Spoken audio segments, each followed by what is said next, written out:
Intramuros, pader ng Intramuros. Ang tapat nito, DOL, Department of Labor and Employment.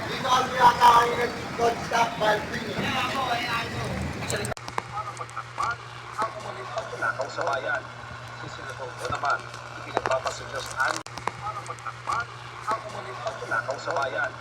Sisinatong ko naman, ipinagpapasigyosaan niya ang lahat, pero ginit niya, wala naman anya siyang nilalabag na anumang batas ng tao o batas ng Diyos. Hindi naman anya niya naging trabaho kailanman ang mga police matter. Pero sabi ng PNP, wala pa silang natatanggap na opisyal na komunikasyon o direktiba ukol sa umano'y ICC warrant. Ito rin ang sinabi ni JLG Secretary John Vic Remulla. Wala pa ako nakita. Baka sabog siya nung narinig siya kasi wala pa kami nakikita ng ganun.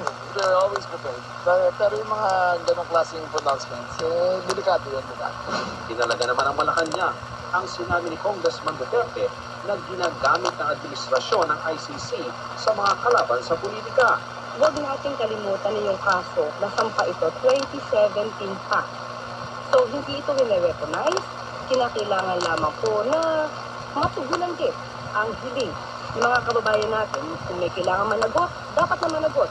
Ipinapaubayan na ng palasyo sa Department of Justice o DOJ ang pagsagot kung may utos ang Pangulo kaugnay ng posibleng pag-aresto sa isang senador. Pero sabi ng National Bureau of Investigation, nasa ilalim ng DOJ. Wala pa po. Wala po kami narinig pa. Wala communication pa ng warrant. Nang usisain tungkol sa umanay ICC warrant laban kay Go at kung bibigyan ba siya ng protective custody gaya ng binigay kay Senador Bato de la Rosa noon. Sagot ng bagong Senate President na si Senator Sherwin Gatchalian. Wala pa akong nakukuha information na gano'n, so it's very difficult to it's very difficult to preempt. Let's wait kung totoo nga yung information na yun. Hindi rin masagot ng Senate President kung hindi rin ba Hindi niya masagot. Kayo po ay nakikinig, nanonood sa aking YouTube channel. Danilo Dizon 2.0. Pakiclick na lang po yung kamay dyan sa baba ng video tsaka yung aking larawan. Pakipindot po yung subscribe pag lumabas. At credit po ito sa DCWB sa balita na si Bongo ay wala pang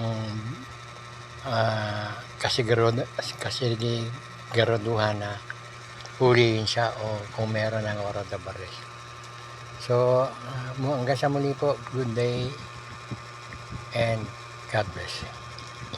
Yan baka may hinihintay lang sa loob. Sinamahan na siguro.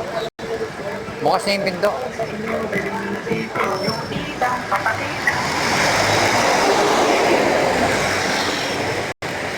Vicky!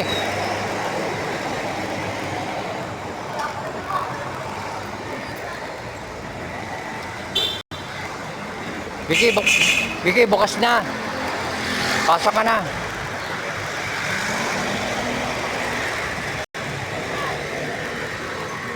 Bukas na yung pintuan.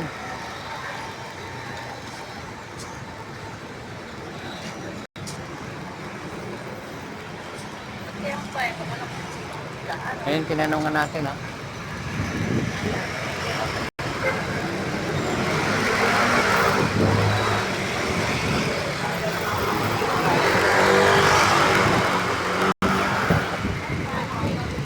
Oralia Street pala to. Sa kabila, General Luna. Yan na, Vicky, pasok ka na, oh. Oo na. Sige na. Buksan mo lang. Ikutin mo.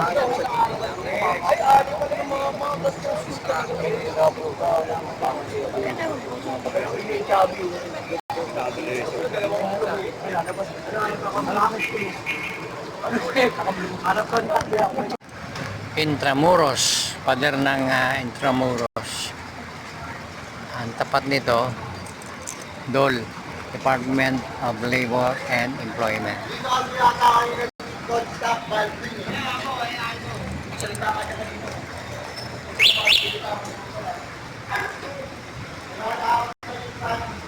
Banda roon ng bulletin. Ito yung building ng Department of Labor and Employment. Mataas yan, no? Ayan. 1, 2, 3, 5th floor.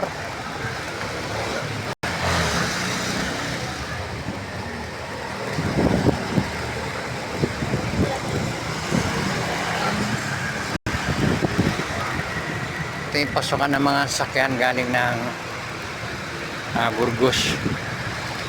Galing ng City Hall. Pupunta ka ng labor. Diyan ka lalabas. Matibay pa yung yung itinayo ng panahon ng Hapon. Intramuros.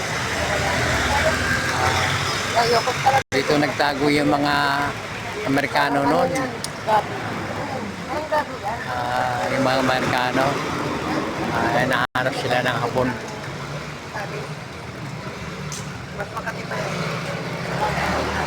Pagkumanan, Manila Cathedral at saka San Agustin Church.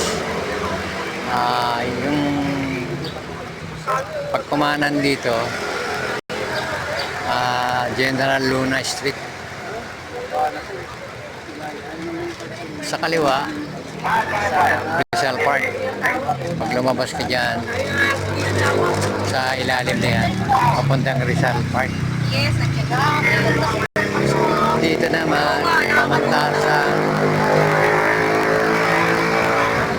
lusod ng Maynila. Eskulahan, katabi lang ng DOL, Department of Labor and Employment. Baka nakakuha ng top 6. Ano mo yung top 6? 100% passing rate.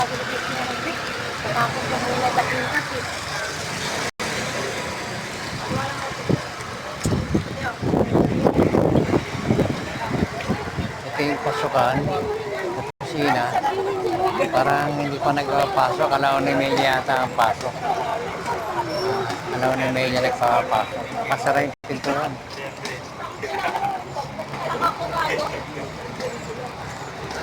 Bukas na.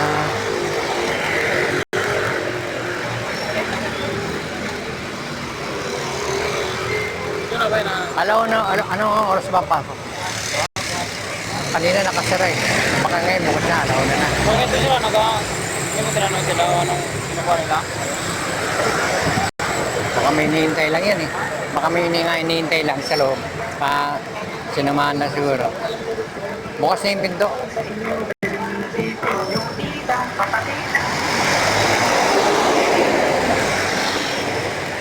Vicky!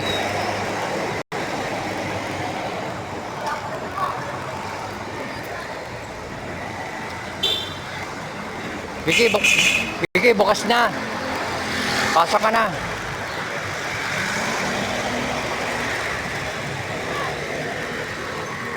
Bukas na yung pintuan.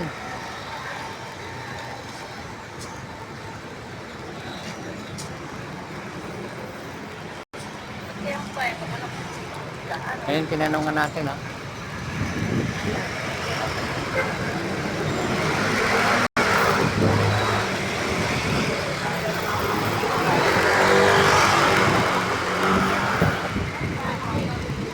Oralia Street pala to.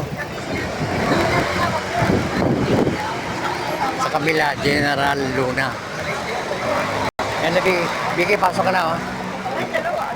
Oo na. Sige na. Buksan mo lang. Ikutin mo.